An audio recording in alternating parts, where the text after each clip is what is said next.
tenía edad, pero al mismo tiempo tenía todas las edades, porque podía ver el niño, el joven, el adulto, el anciano, todo lo veía en él, y todo, absolutamente todo estaba en él. Todo, todo, todo. Lo único que yo veía como si estuviera afuera era ese infierno donde yo estaba parado. Entonces, el Señor, en medio de toda esta increíble misericordia, me mira a mí y me dice, me habla de la iglesia. Y entonces me llama y me dice, ¿por qué estás parado ahí? Si yo te di todas las armas para defenderte de eso que estás viendo ahí. Y me mostró la iglesia y me dijo que a los 14 años yo, por soberbia, por orgullo, por pretensión, dije que no necesitaba más confesarme con un sacerdote porque yo no necesitaba intermediarios para ir a Dios. Y empecé a ir a la iglesia a comulgar sin confesarme.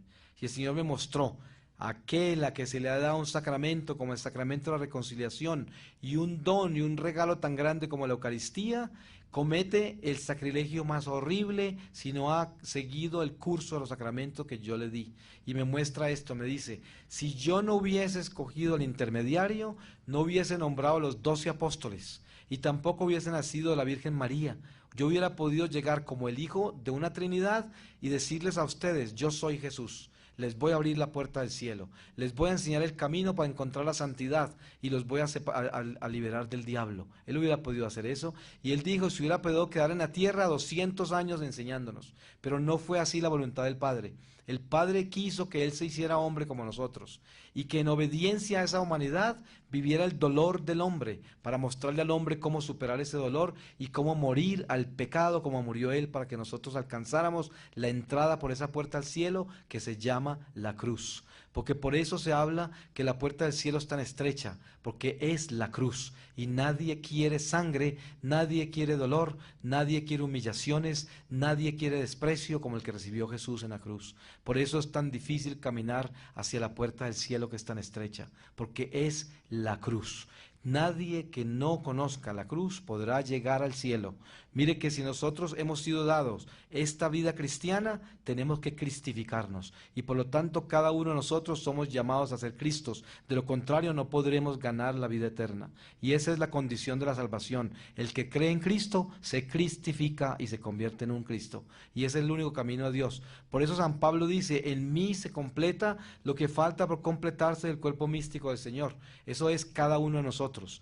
Cada uno de nosotros somos una célula del cuerpo místico de Cristo. Por eso cada vez que pecamos, disminuimos ese cuerpo místico. Y cada vez que estamos en gracia, lo aumentamos. Entonces depende de nosotros el que el cuerpo místico del Señor crezca o disminuya. Por eso San Juan Bautista le decía a los que le preguntaron sobre Jesús que estaba bautizando al otro lado del río. Y él decía, yo lo anuncié, yo tengo que disminuir para que él aumente. Y eso es lo que nosotros tenemos que hacer.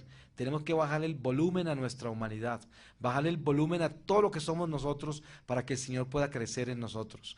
Y Él me muestra ese sacramento, la confesión, en esta forma. Él me dice, yo le dije a Pedro que todo lo que atara en la tierra quedaría atado en el cielo. Y todo lo que desatara en la tierra quedaría desatado en el cielo, porque le dio las llaves del cielo. Y también le dijo a los apóstoles que fueran a proclamar su reino.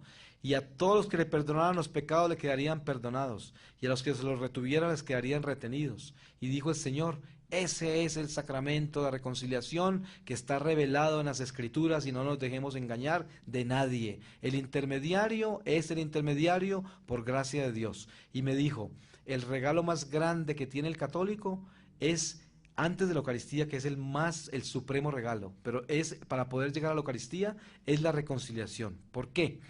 Satanás es el rey del orgullo, el templo del orgullo, y lo único que tumba al diablo, lo único, es la humildad. ¿Y cuál es el acto de humildad más grande que existe en la Iglesia Católica? El que un hombre se atreva a arrodillarse ante otro hombre y confesar sus pecados. Eso derrota hasta el último demonio gigante del infierno, porque Satanás no resiste que un hombre haga eso. Entonces por eso el Señor escogió el intermediario.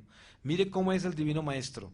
Él le hablaba en parábolas a las multitudes, y los apóstoles le preguntaron, Maestro, ¿por qué les hablas en parábolas? Y él dijo, para que no entiendan, pero a ustedes se los voy a contar. Y él les explicaba a los apóstoles, pero él sabía que los apóstoles iban a ir a explicarle a aquellos que no entendieron. pero fíjese cómo es la pedagogía divina. A uno no les dice claro y le dice a otros, porque es otro, les enseñan a los otros, porque Él nos utiliza a todos como intermediarios para salvarnos por intermedio de nuestra propia humanidad. Él quiere que nosotros lleguemos a Él por intermedio de nuestra propia humanidad, con nuestras propias manos, con nuestros propios pies, con nuestra propia carne, nuestra propia miseria. De esa forma Él quiere que lleguemos a Él.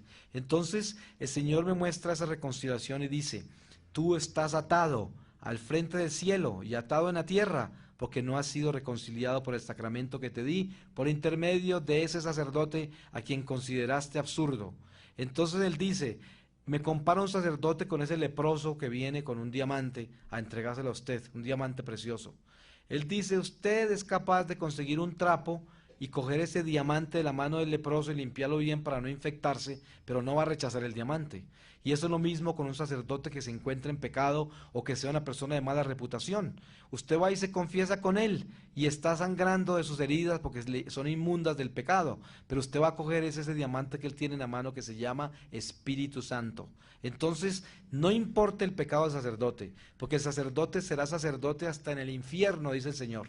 Nunca dejará ser sacerdote. Él tiene la unción sacerdotal de perdonar sus pecados sin importar el estado en que él se encuentre. Y él dice: hay mucho católico que tiene el escrúpulo de irse a buscar sacerdotes santos para confesarse. Y entonces, ¿qué sucede con eso? No solamente está faltando la caridad con el clero, sino que también está entrando en pretensión, y ya de por sí, cuando se va a confesar, ya cometió un pecado. Entonces el Señor dice: está bien que busques los santos para que te guíen espiritualmente y te den consejos, pero cuando se trate del sacramento de la reconciliación, acuérdate que no es el hombre que te perdona, sino el Espíritu Santo. Entonces, ¿qué tal que te estuvieras muriendo y llegue el sacerdote que no consideras digno de tu confesión? Entonces te mueres sin confesarte. Entonces el Señor me dice que al confesarse uno, lleva al demonio a la cárcel. Y por eso yo sentía cuando me confesé después de mi conversión que estaba metiendo en el fuego eterno a todos los demonios, porque el Señor dice: el ejército del diablo es el guardián del vicio, del pecado, y el ejército de Dios el guardián de las virtudes. Entonces, cuando estamos en pecado mortal, estamos alineados con el ejército de la desobediencia, que son los principados del diablo. Los principados de Dios son el ejército de la obediencia. Entonces, el Señor dice que eso lo perdí yo, porque estaba en la desobediencia y ahí estaba paradito, en presencia del Señor con el ejército de la desobediencia. ¿Quién fue el primer desobediente? Satanás, que se rebeló y lo echaron del cielo con todos los desobedientes que lo siguieron a él. Entonces, cuando usted es desobediente, se alinea con él. Por eso es que nosotros debemos vivir en la obediencia. Entonces después dijo: el alma es invisible, eso lo sabemos. También es invisible el misterio de la transustanciación. Nosotros vemos ese pan y ese vino, pero no podemos ver esa sangre y ese cuerpo de Cristo allí, pero ahí está. Así como también sabemos que tenemos alma y no la podemos ver, igualito. Entonces él dice: cuando nosotros nos confesamos, nos desatamos de las cadenas del diablo. Si usted estuviera encadenado en esta carne por mucho tiempo y le quitaran las cadenas, a usted le quedarían heridas en la piel, ¿no es verdad? Y se demoraría un tiempo en curarse. Sentiría todavía las cadenas aunque no las tenga. Es como cuando usted hace un viaje en barco muy largo, cuando se baja del barco siente que está en el barco por varios días, siente todavía que está así, aunque esté en la tierra. Lo mismo le pasa al que confiesa pecados mortales, todavía siente el peso de ese pecado porque tiene el alma herida. ¿Cómo se cura en la piel del alma, que es invisible? Con la invisibilidad del misterio de la transustanciación, que es la Eucaristía, que es el cuerpo y la sangre de Cristo, que vienen a reparar esa alma herida. Por eso el Señor dice: entre más en gracia te mantengas y más comunión recibas, más se repara en tu alma las huellas que dejaron las cadenas de Satanás por el pecado. Entonces, esas huellas, esas heridas, son las que se tienen que curar en el purgatorio si no nos curamos acá. Porque el purgatorio es como un hospital de soldados de Cristo heridos. Eso es lo que es el purgatorio. Y no podemos entrar hasta que no estemos perfectamente sanos para poder caminar a la gloria celestial a reportarnos a nuestro Rey.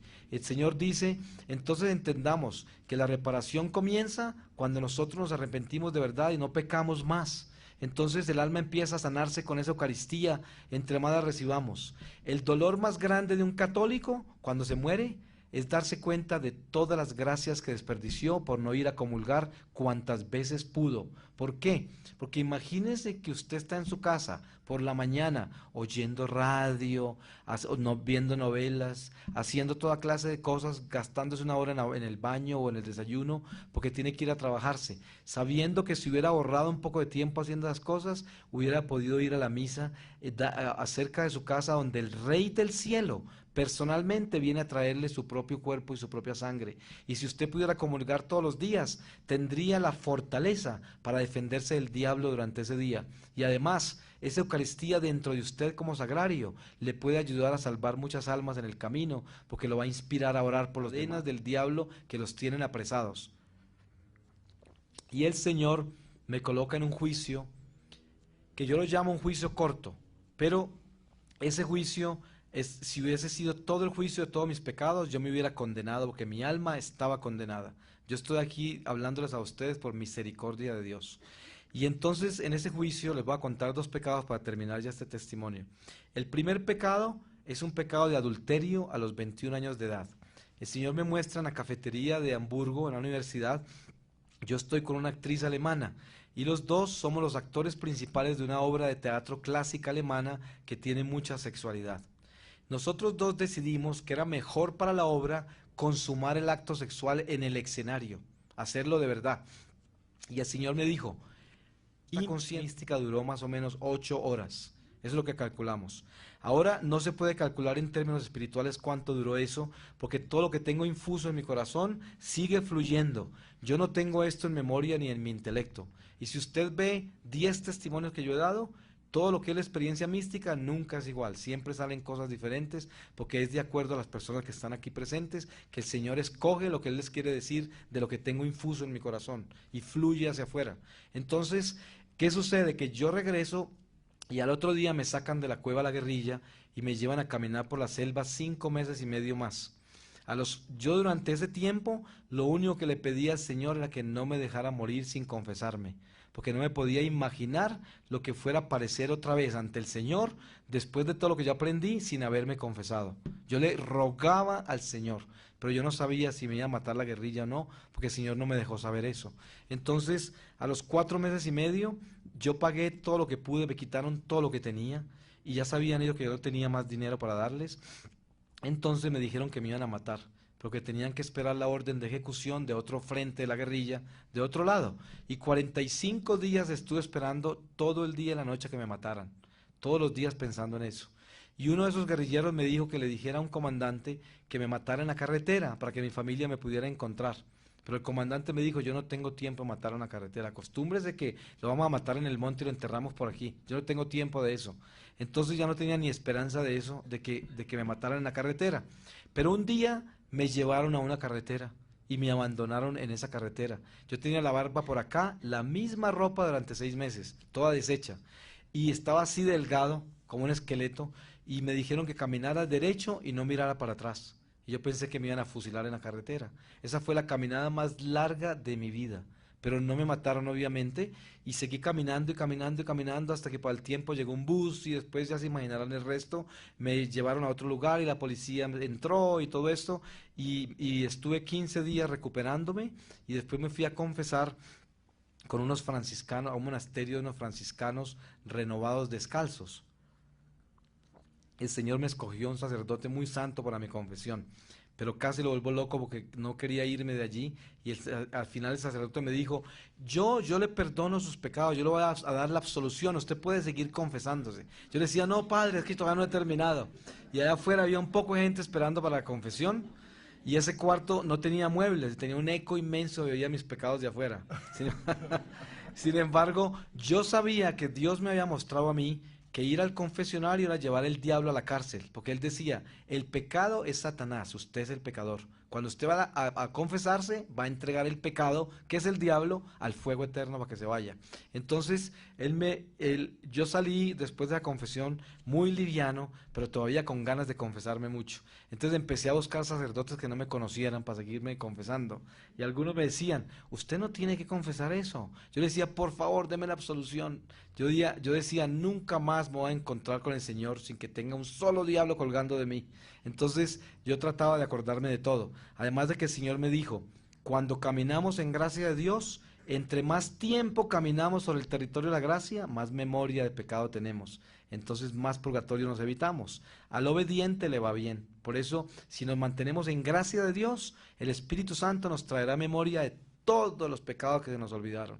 Eso no quiere decir que no nos perdonó el Señor todos los pecados olvidados, pero el problema es que nosotros no nos vamos a perdonar a nosotros mismos cuando nos encontremos el pecado olvidado el momento de la muerte. Y por eso hay que sanarlo desde ahora y nos evitamos el purgatorio. Porque a pesar de que Dios no los ve, nosotros sí los vemos. Y ese tormento se llama purgatorio.